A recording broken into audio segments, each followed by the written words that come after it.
Recording in progress. Okay, we will start with the meditation. Please come to a comfortable posture, and gently close your eyes.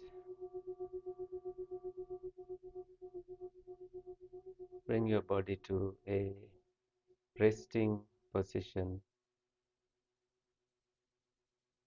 With the next sound, transcend any worries, concerns, fears from this day.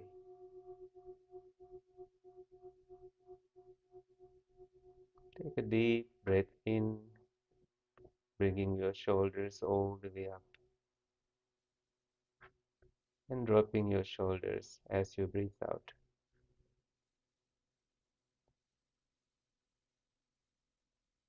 Bring your shoulders all the way up. Breathe in and drop your shoulders. Once again, breathe in and breathe out. Feel your lungs getting fresh air, the shrinking experience, the expansion, all of that is happening now.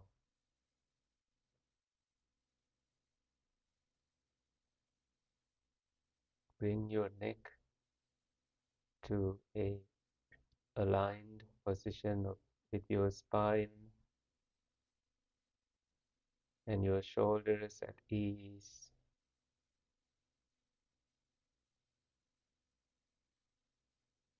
Allow the rhythm of your in-breath and out-breath be revealed to your awareness.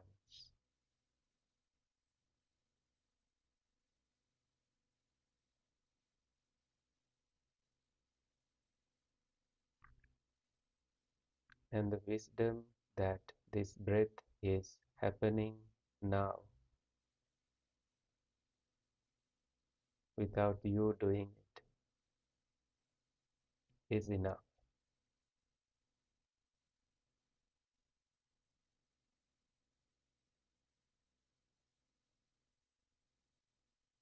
To ground ourselves further in the present moment, let us scan our bodies, head to toes, starting with your face, putting a gentle smile to your lips, to your heart, to your mind, with loving kindness. With the mind imbued with loving kindness, you may anytime change your posture lovingly and kindly to your body.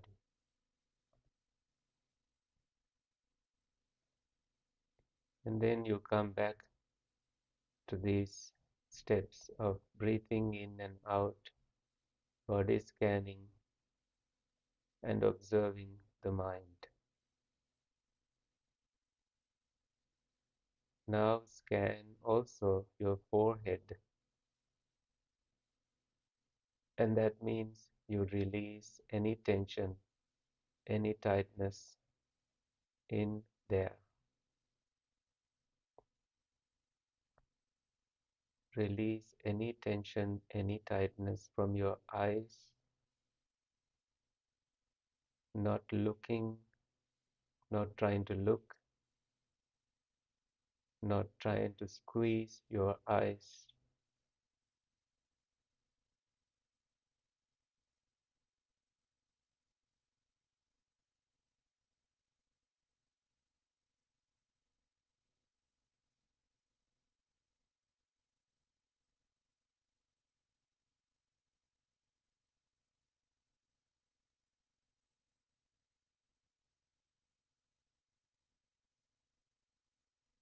You also release and relax any tension from your head. Also, the back of your head. Now your neck.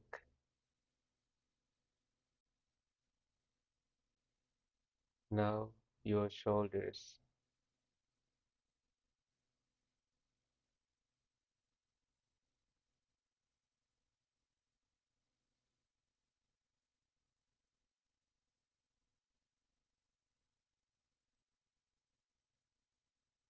See the rhythm of your shoulders rising and falling with each and every single breath.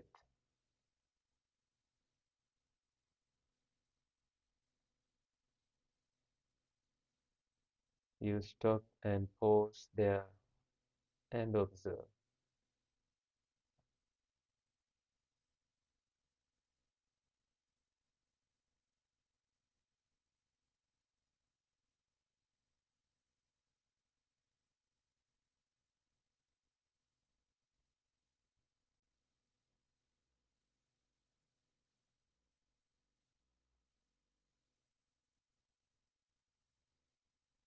And now relax your chest, your elbows, your palms, your hands. Allow them to rest.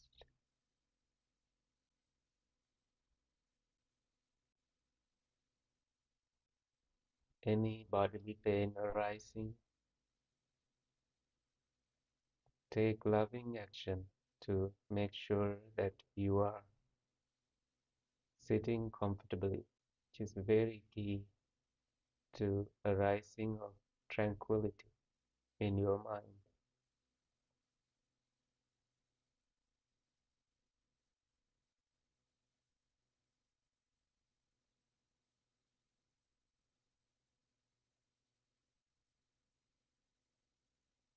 Continue scanning your body further, your belly,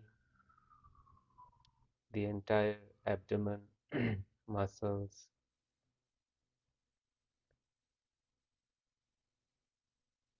your sitting bones,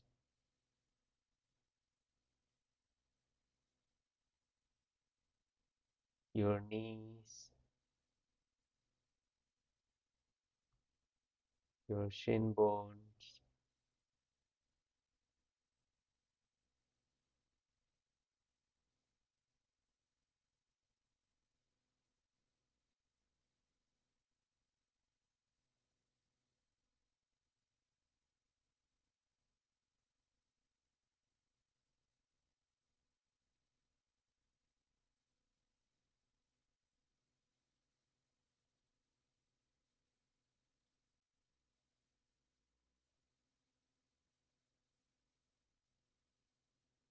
your ankles,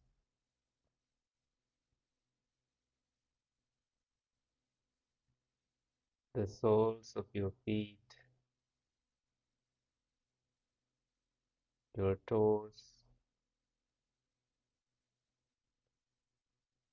and your entire body as one unit,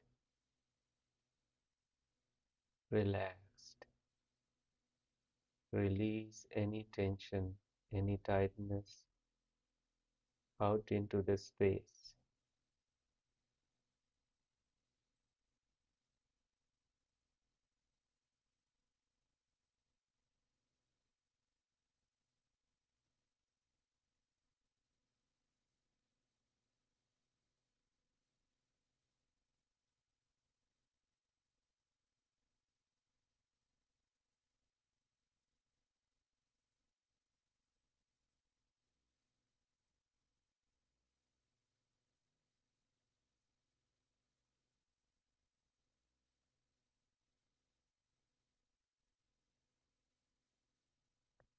Now you are like a tree getting deeply rooted to the ground below, like a statue that does not move. You remain centered here and now, observing things that come and go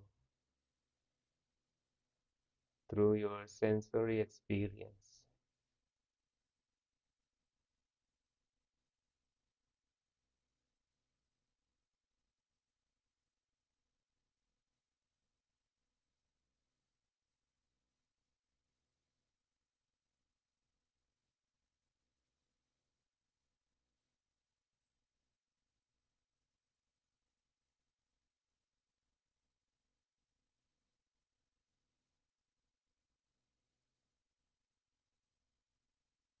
Your attention may go to your breathing, to sounds,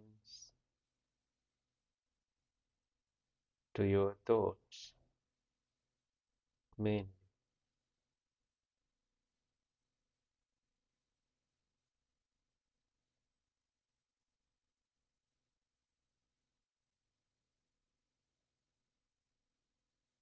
let us observe our experience through the view of the six sense faculties in this meditation. There is no seeing because our eyes are closed. There is much hearing from the outside world, but we don't pay much attention to them. They come and go without you doing. Those sounds come and they go away. So you see some arising and cessation without a self involvement. Just they come, they go away. No sense of smell, no sense of taste, and the physical body, when relaxed, there's not much disturbance from there, and the mind has thoughts that come and go. So, the goal here is to center our awareness in just what is happening now.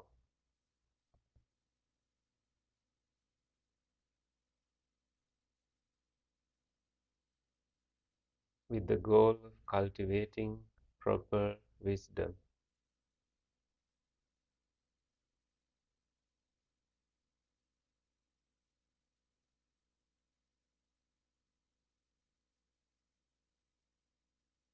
Whenever you find yourself being distracted, how about coming back to your experience of breathing?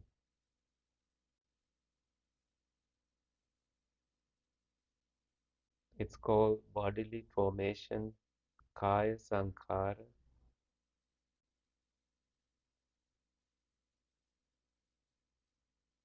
and it is happening not in the past, not in the future, but right now.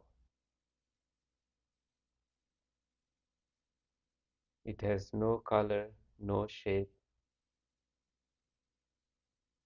so it would be easier to focus on your breath from now on.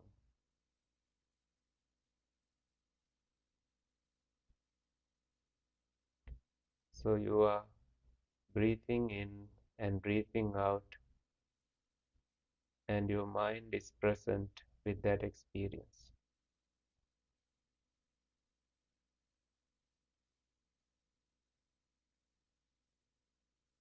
Take delight in that experience. Notice the nature of your breath. Sometimes it is long, sometimes it is short. See if you can catch these nuances, subtleties, changes. as they happen. Apply the presence of your mind to these little changes happening. Always keep your attention on your breath with no stress, just very gentle focus here. No looking, no bodily movements, just observing your breath.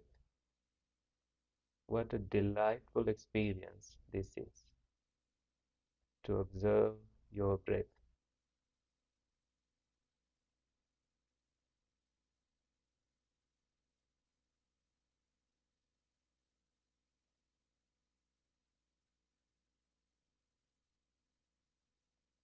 See the entire body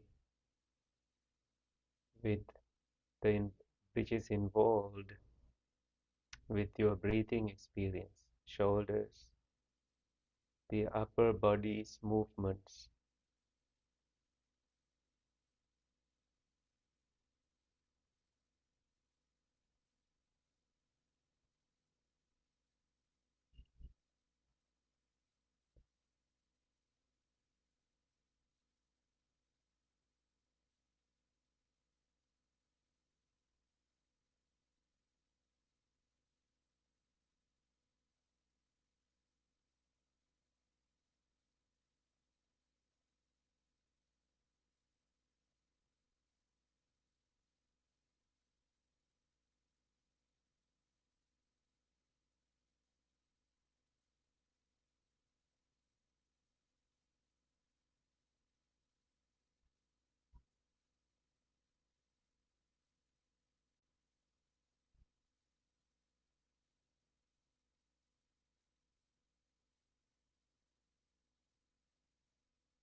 Every time you notice that you are thinking or distracted with something, come back to your breath.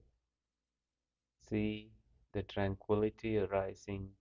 Make room for that tranquility. The quiet, expansive energy flow.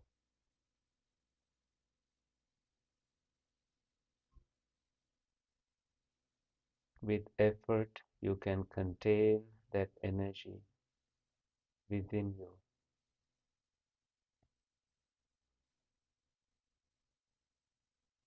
Mind gets free from so many thoughts, and your brain begins to cool down. Also, your nervous system.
When the breath becomes subtle, however subtle it is, notice it.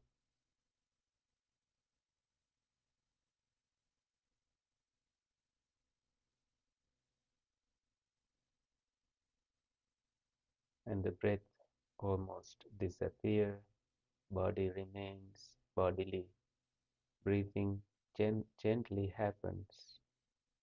Notice these changes. And the breath comes back, loud and clear sometimes, in simple terms, and notice this. But your mind is at peace.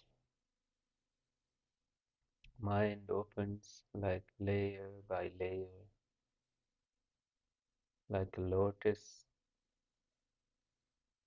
which has petals exposed to the weather conditions, dust, and so on, just like the mind. But these inner layers of the mind, like in a lotus, has color, fragrance, something delicate about it. Allow it to be opened just by keeping this connection with mindfulness and breathing.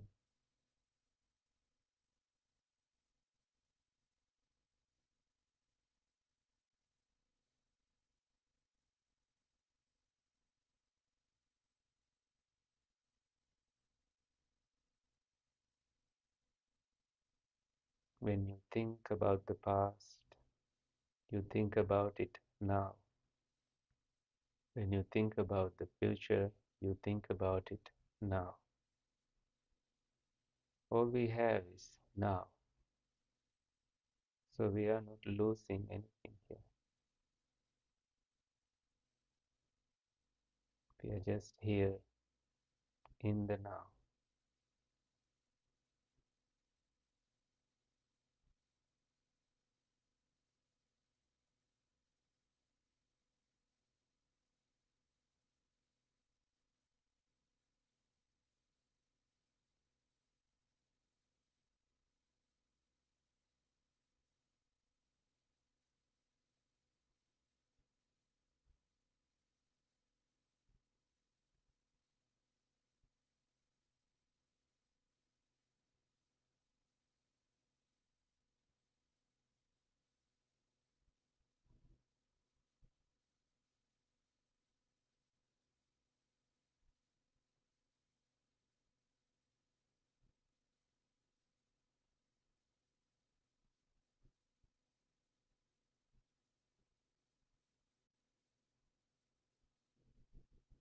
When you hear the gong, you can come out of the meditation.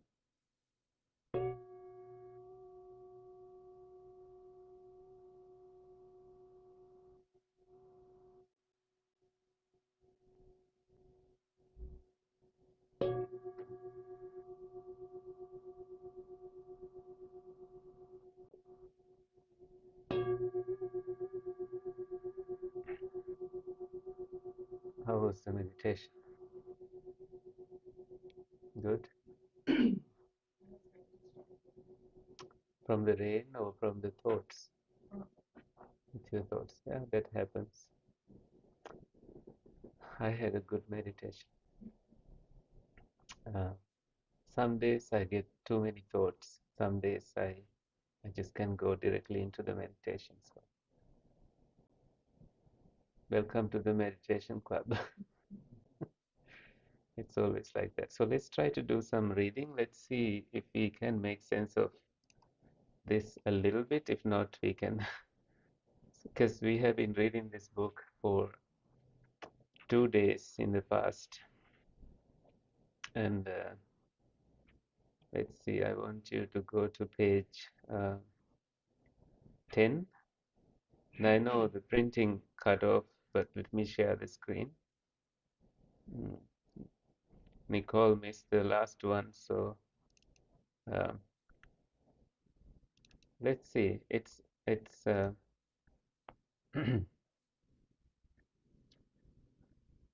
it's a very dense reading as uh, as we will start. You will feel the density of it and you can ignore. Um, so something interesting from last week is the resurrection of the tiger by the magician. So a magician goes into the forest and sees these bones and resurrects the tiger out of the bones, and this tiger ends up eating the magician. And the author, Venerable Katukurunde Jnanananda, says this is like the mental proliferations in our mind that we resurrect in our own mind, and these mental proliferations end up consuming us, eating us, and exerting us, giving us commands, and also uh, creating a false view of a self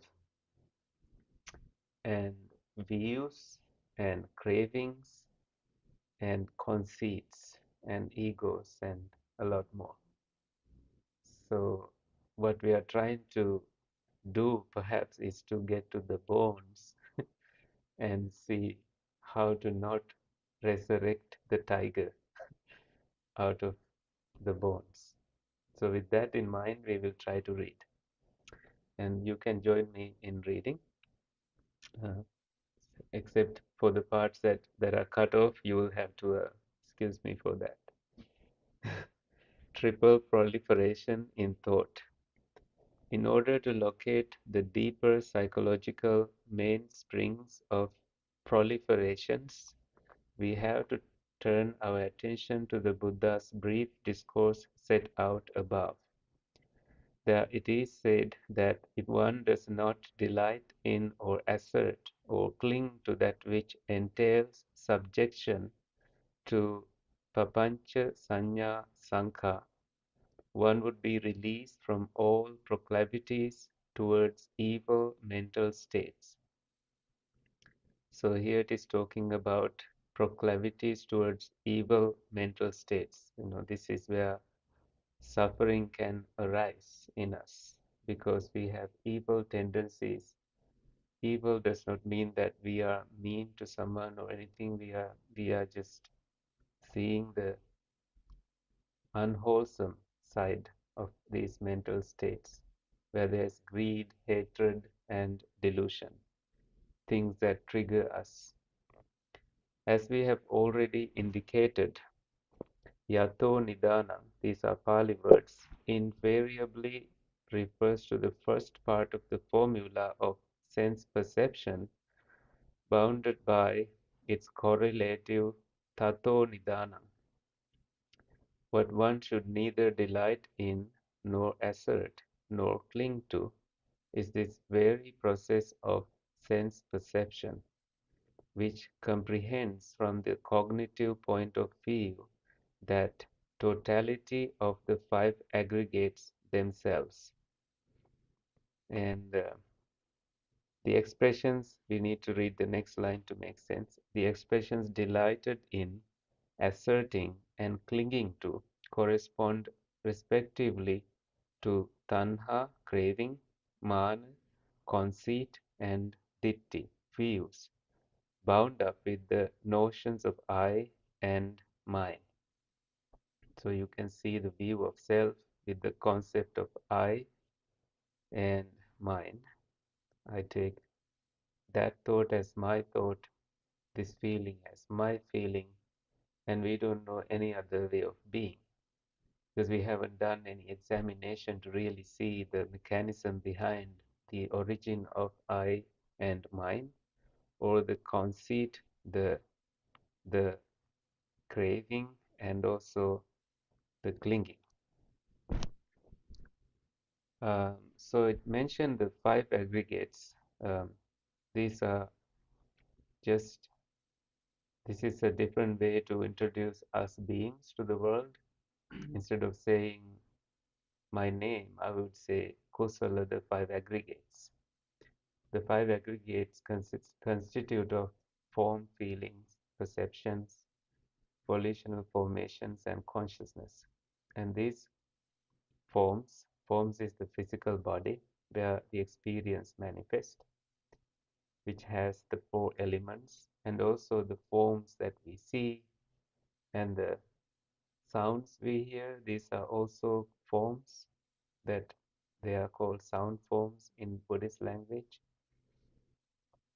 and smells, tastes, mental forms, bodily experiences, the skin contacts. These are also called forms. So that we have so many of those then. And then feelings are just pleasant, unpleasant, neutral feelings. We have trillions of those. And perceptions, we see colors, we see patterns, we see a lot, and we perceive things. This is another aggregate. And then we see volitional formations. We construct conclusions about people, about food, about various objects, and we visualize a thing that does not exist. So there's volitional formations that happen, thoughts being formed.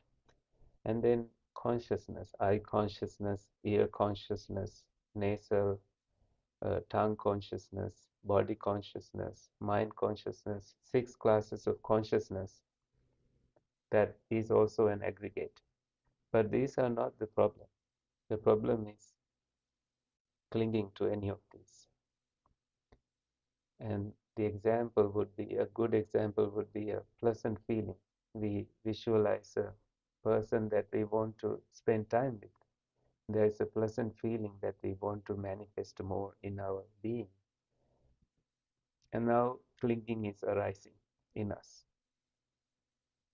But we ignore that because ignorance is a blessing to us, that we don't want the truth be told to us. We want to delight in the not knowing and just delight in what is here, knowing that we can just engage in these aggregates and continue on living. And that's how we have been building an image of ourselves and continuing to live. So what it says here is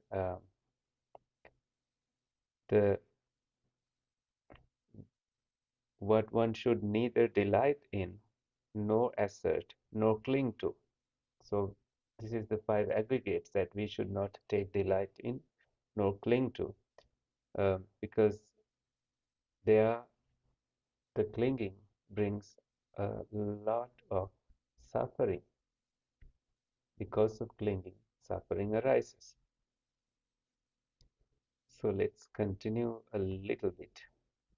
And the way the author, uh, Venerable Katukurunde Nyanananda, connects the, the expressions from the suttas, delighted in, asserting, and clinging to, the 3 things here. So delighted in connects with the craving, asserting connects with the conceit, and clinging to connects with the views. When someone has a certain view, let's take the last one, uh, the view of a higher being, or a view of annihilation, view of uh, eternity or something, people tend to cling to these and defend these views, especially among the religious leaders or religious teachers at the time of the Buddha. These were being discussed all the time, so so the Buddha had to respond to these false views.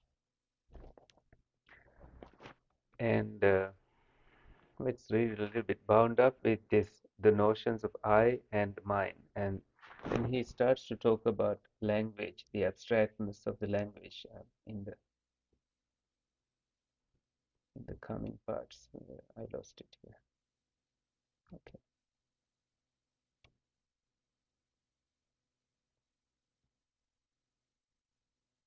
Uh,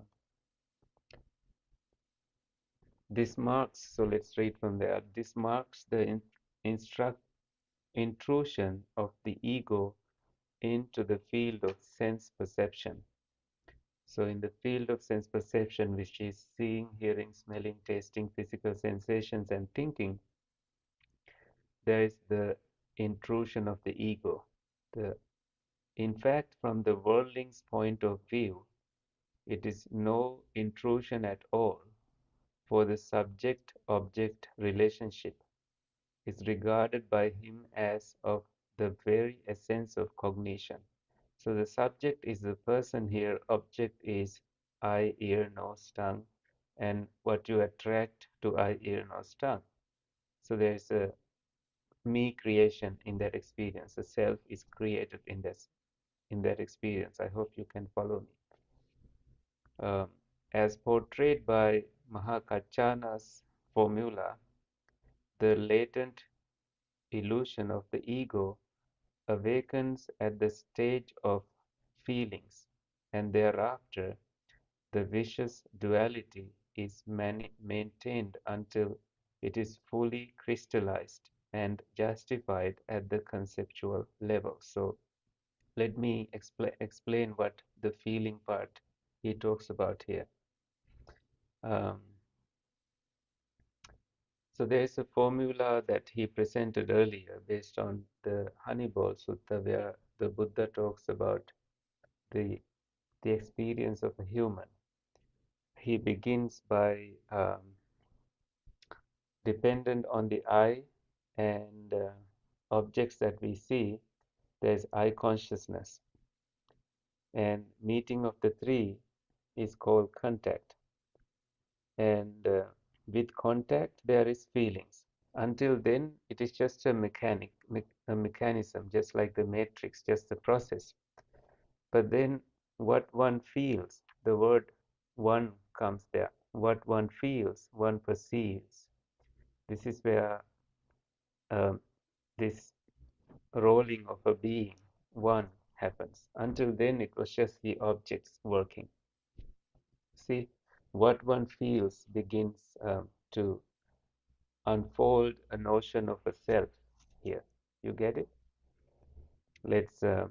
This is what he's pointing at here. So, if you want, you can read as portrayed by Mahakachana's formula, because Mahakachana is the one who expands what the Buddha told in brief in the Honeyball Sutta.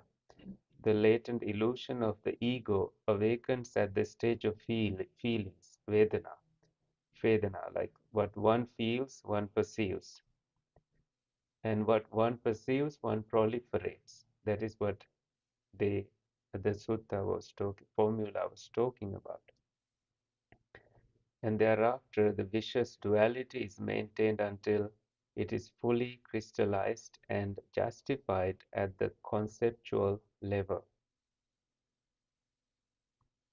Thus, what has been a complex, conditionally arisen process tends to be resolved into a direct relationship between the ego and the non-ego. So the non-ego, as I believe in this context, is just the process before the one feels part, because dependent on the eye, dependent on the ear, dependent on the nose, always there is objects manifesting and we are cognizing, and there is a feeling, pleasant, unpleasant, or neutral feeling that arises. And what we added into that discussion also is um, in the Buddha's time, when they practiced meditation, they avoided the pleasant feelings because sensuality is something they wanted to avoid. They thought that's the wrong way. And they also tried to avoid unpleasant feelings, or they did to the fullest of it by self mortification. It's unpleasant feeling to torture your body. And then by torturing, they wanted to come to the end of it and be free from that too. And those who did not want to do that, they took neutral feelings as the escape, such as the ones like the former teachers of the ascetic Gautama, Alarakalam. They took the neutral feeling as the escape. So when they practiced meditation, they took the extreme levels of equanimity, like nothingness, or neither perception nor non-perception, as an escape, and they glued their mind to those states. And this is when the Buddha was needed in the world. That which they took as the escape is not the escape, and that too is conditioned. The Buddha said, see the underlying tendency to not knowing or ignorance in that escape. That's a slightly different way to interpret what the Buddha actually may have tried to teach. Let's read a little bit more and then I will open it up for questions. Thus, now this is an oversimplification of facts characteristic of the realm of language as well as of our way of thought. The label I, thus superimposed on the complex and contingent process, serves as a convenient fiction of thought or a shorthand device, and is in fact one of the shortest words in many a language. But paradoxically enough, it is the outcome of papancha, the proliferations. So rather a disconcerting predicament. The word I that we see is the shortest, but it is also a proliferation, mental proliferation. Okay, let's let's see how much more this goes. Maybe you can read to the end of that passage. The paradox is resolved by the fact that the ego notion is an extension in thought, not faithful to facts, being a mental aberration of the worldling. Here we see a curious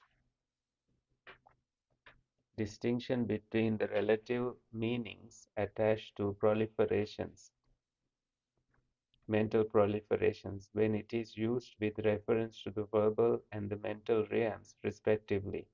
Such shorthand devices as technical terms or code words in a language help us to avoid verbal proliferations, but inasmuch as they are evolved through a complex process of activity, thought activity that may be said to presuppose a good deal of mental proliferations. So verbal proliferations and mental proliferations. So these are uh, so verbal is mostly spoken language. We use I, we use me, mine, and mentally we have concepts developed. Um, if you listen to the Indian guru, Sadhguru, he says life is all about conclusions. People have conclusions about everything, about certain food, experiences, about me, about everybody here. And it may not be true to the actual experience of a being. I think we can never conclude a person, come to a conclusion about a person. We don't have the full picture, and no one, I think, can do that. Uh, and to know that these are all false, there is some liberating some some insight of it that I don't have to own any of these wrongdoings I did, mistakes I did. I don't have to blame me. And also, I don't have to suffer with certain experiences. That knowing the truth behind this mechanism helps us to just at least slowly drop the suffering aspect of it. But it does not mean that we don't have any pain. Even those enlightened ones, they had bodily pain, but mentally they did not um, proliferate that pain, if that is the right word. I don't know. Or they did not multiply that pain to be my pain. They saw it as the pain arising and vanishing. They did not bring ego into it, I-ness into it. Um, and another monk, Bhante Kusala, I was there at his center 2 weeks ago. He wrote this article, Onion is Born. Um, if you visualize an onion, it has this no essence. There's nothing to be found when you peel the onion. So it's a nice metaphor, but he was thinking something else. Um, he wanted to look at the word on, on, and he put on, uh, one on to be the father of I, and the other on to be the mother of I. So this father is ignorance, not knowing this mechanism. Mother is craving.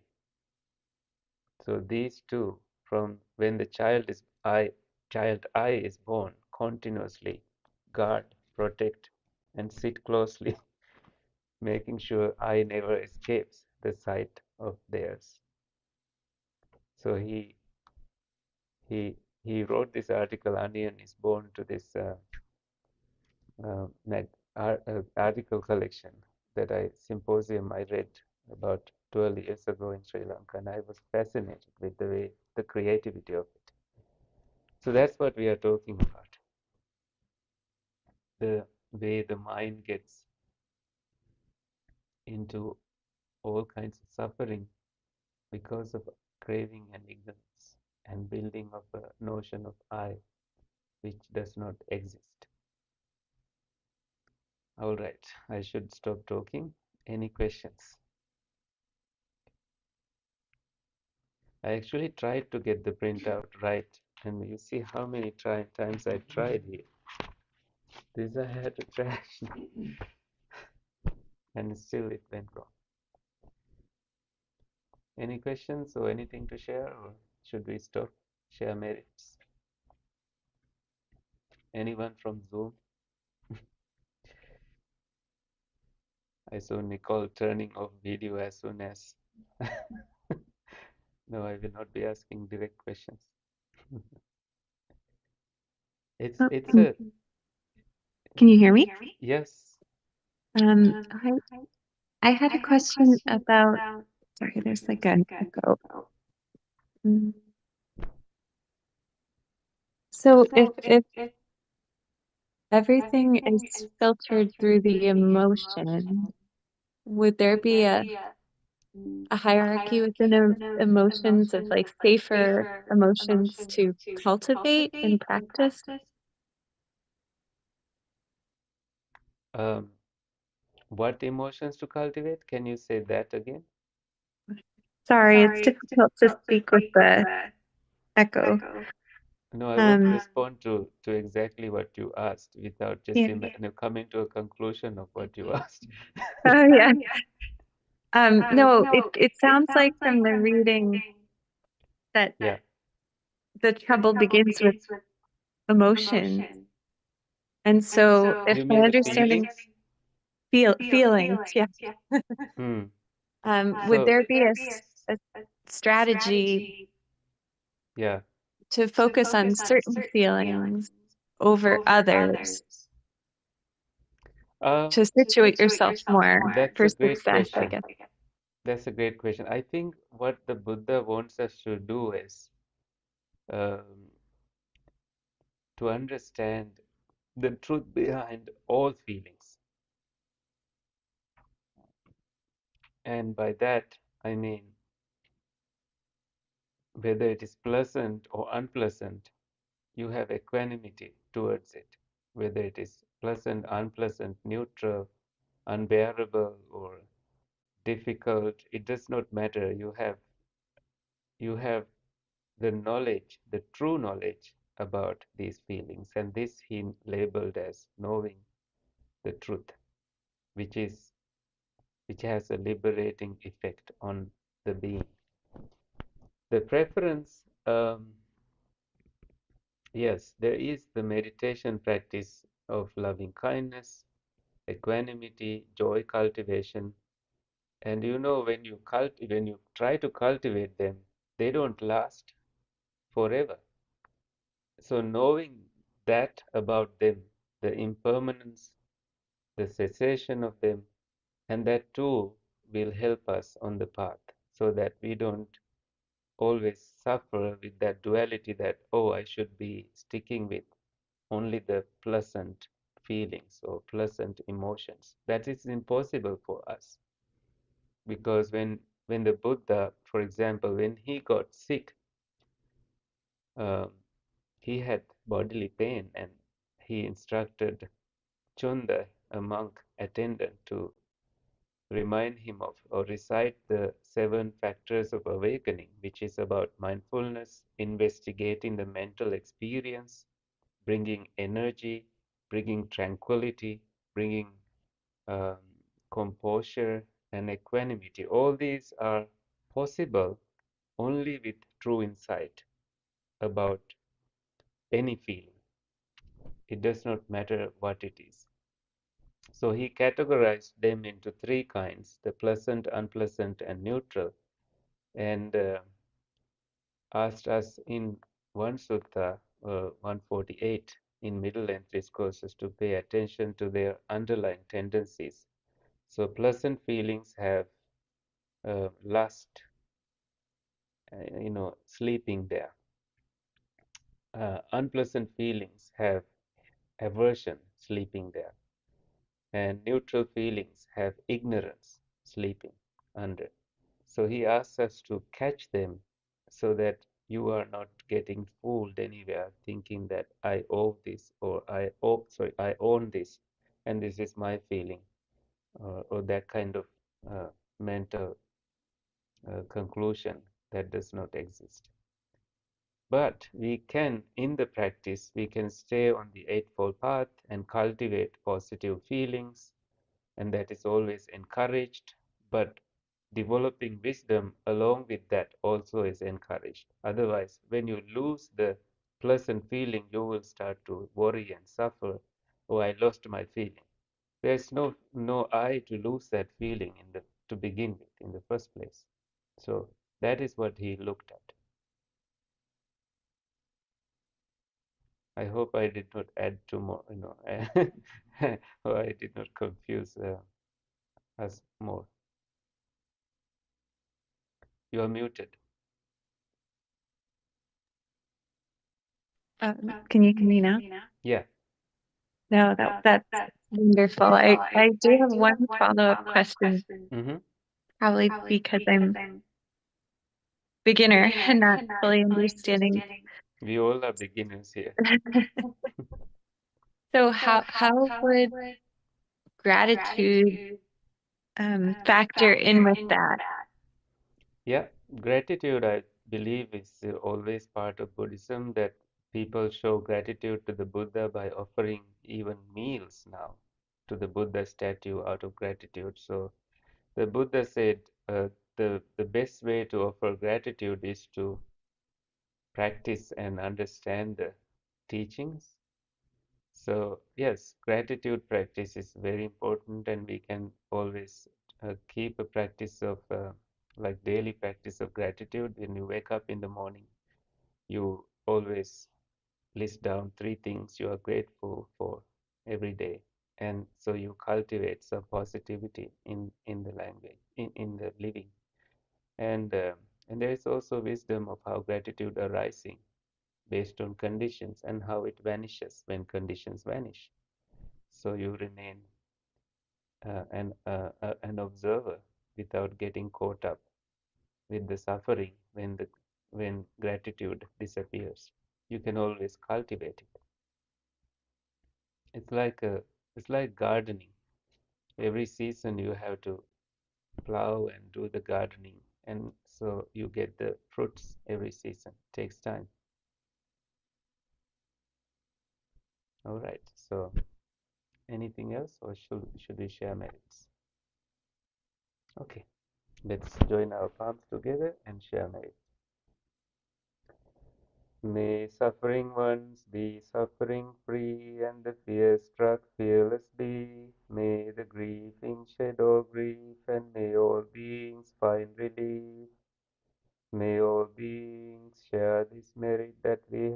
acquired for the acquisition of all kinds of happiness. May beings inhabiting space and earth, devas and nagas of mighty power share this merit of ours. May they long protect you and protect the teachings. Sadhu, sadhu, sadhu. Okay. Good night, everyone. Recording stopped.